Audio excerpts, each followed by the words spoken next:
The next example involves a block on an incline. Consider the diagram. The coefficient of static friction between the 9 kilogram block and the surface is 0.25. The coefficient of kinetic friction between the surfaces is 0.18. The pulley is massless and frictionless. The system is released from rest. Determine the direction of the force of friction acting on the 9 kilogram block. B. Prove that the blocks will accelerate when released. And C. Find the acceleration of the blocks and the tension in the rope. Now here are some issues to think about in this problem. First of all, if there were no friction acting at all, how would we determine which way the system accelerates? And then, once we know that, if friction is acting, how do we determine if the system accelerates? What I'm going to suggest is that we're going to approach this problem the same way that we've done the others, but we have to do some thinking when it comes to talking about what's going to happen. Let's begin with a free body diagram of each of the objects. And I'm going to sketch the free body diagrams on the blocks themselves in this diagram instead of exploding them out. For the moment, I'm going to leave friction off of the diagram, and then we'll add friction in. Let's begin with a 6 kilogram mass. There are two forces acting. The rope pulls the 6 kilogram mass upward, and the earth pulls the 6 kilogram mass downward. Now for the 9 kilogram mass. The string is going to pull the 9 kilogram mass up the incline. The earth pulls the 9 kilogram mass directly downward. The plane pushes the 9 kilogram mass normal to it. And then there's friction. We're going to wait about friction for just a moment. Now let's think about friction. Which way will the frictional force act?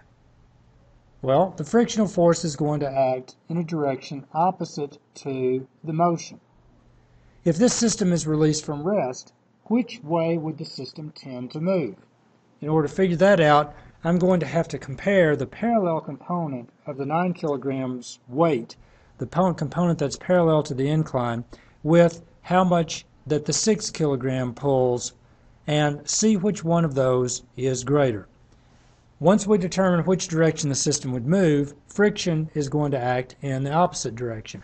What I want you to see is that if the 9 kilogram mass moves up the incline, then friction is going to act downward, down the incline. On the other hand, if the 9 kilogram mass moves down the incline, then friction is going to act up the incline. So before we can add friction in, we've got to figure out which way does the system tend to accelerate if there were no friction at all. So I've sketched the components of the weight of the 9 kilogram mass, and I can replace the weight with its components. Now I need to figure out where is the angle theta.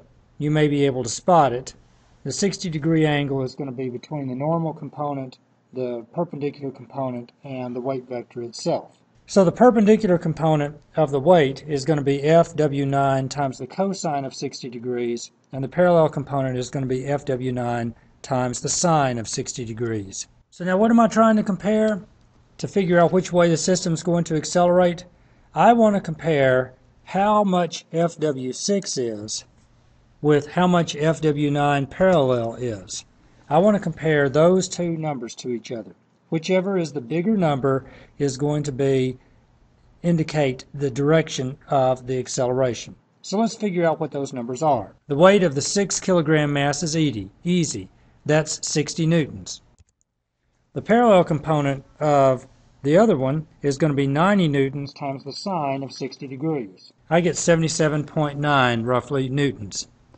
Since the parallel component of the 9 kilogram weight is bigger than the weight that's hanging at the other end of the string, then the whole system is going to tend to accelerate down the incline. So the 6 kilogram mass is going to tend to rise, and the 9 kilogram mass is going to tend to move downward. The direction of the acceleration is, if you want to think about a clock, counterclockwise. So now if the system tends to accelerate down the incline, then which way does friction act? Friction must act opposite of that, so the direction of the frictional force is going to be up the incline. That is part A of this problem. To summarize how we did that, What you're doing is you're comparing the weight of the hanging mass with the component of the weight of the mass that's on the incline in the case of no friction at all. That's going to tell you the direction of the acceleration. And if the system starts from rest, then the frictional force is going to be opposite the direction of the acceleration. Let's go on to part B. Prove that the blocks will accelerate when released. How am I going to do that?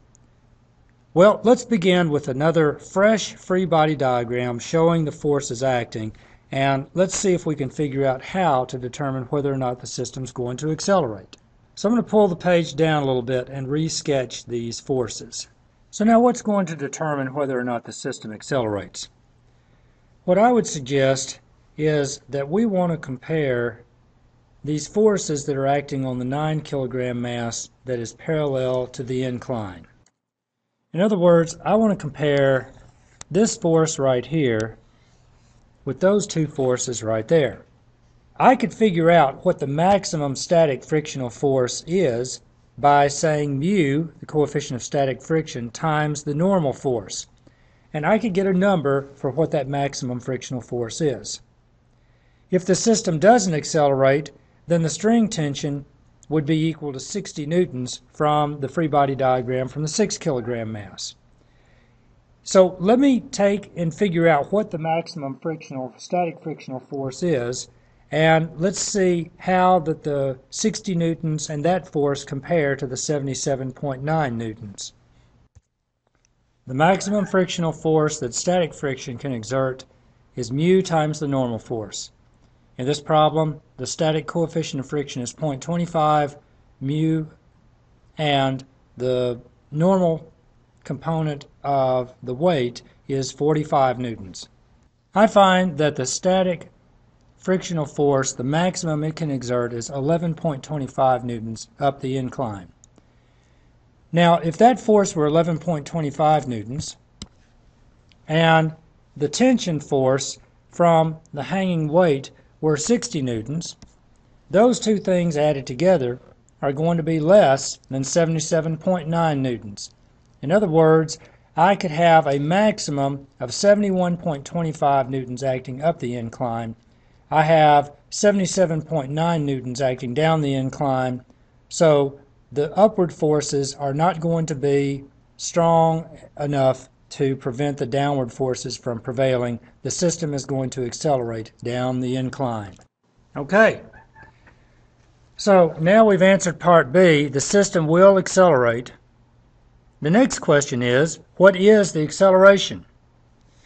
Well, the frictional force, if the object accelerates, is not going to be static friction. It's going to be kinetic friction. So I'm going to indicate that by putting a little subscript K beside the kinetic friction force in the free body diagram. And now I want to write Newton's second law for each of the two objects. Let's start with the 6 kilogram mass and then go to the 9 kilogram mass. There's Newton's second law. Remember, the direction of the acceleration of the 6 kilogram mass is upward.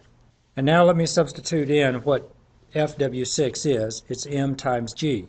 So the acceleration of the 6 kilogram mass is the tension minus the weight divided by the mass. Now let's concentrate on the 9 kilogram mass. And remember, the direction of the acceleration for this object is down the incline. There's Newton's second law.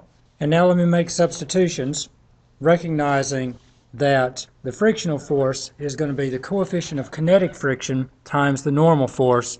The normal force is the normal component of the weight. Let me give myself a little more space here. And there's my second equation. Now, again, you could try TI solve at this point and figure out what the string tension and the acceleration are. I'm going to go ahead and slog through algebraically and figure out what this system is. So I'm going to move on here to the next page and let algebra take over. I'm going to start by setting these two equations equal to each other. The left-hand side of the red equation equal to the right-hand side of the green equation. Gosh, what an awful looking expression. Let me cross multiply, And now let me gather the FT terms on the left-hand side and everything else on the right-hand side. I can do a little factoring here. And now let's divide both sides by the coefficient of the FT term. And now let's throw in the numbers. And now let's substitute those numbers into the calculator.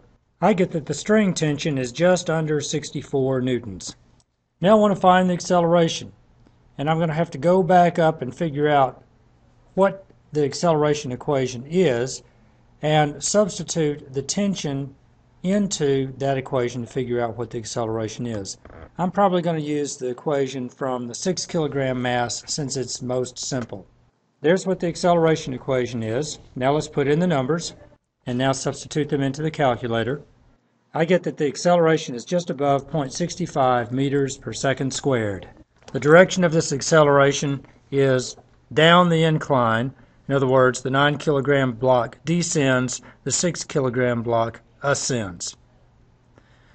So, reviewing just quickly, what we've done is we have applied our approach of figuring out the acceleration and the string tension in these problems by sketching free body diagrams, determining the acceleration direction, figuring out which way friction acts, because friction's involved with these problems now, and then applying Newton's second law.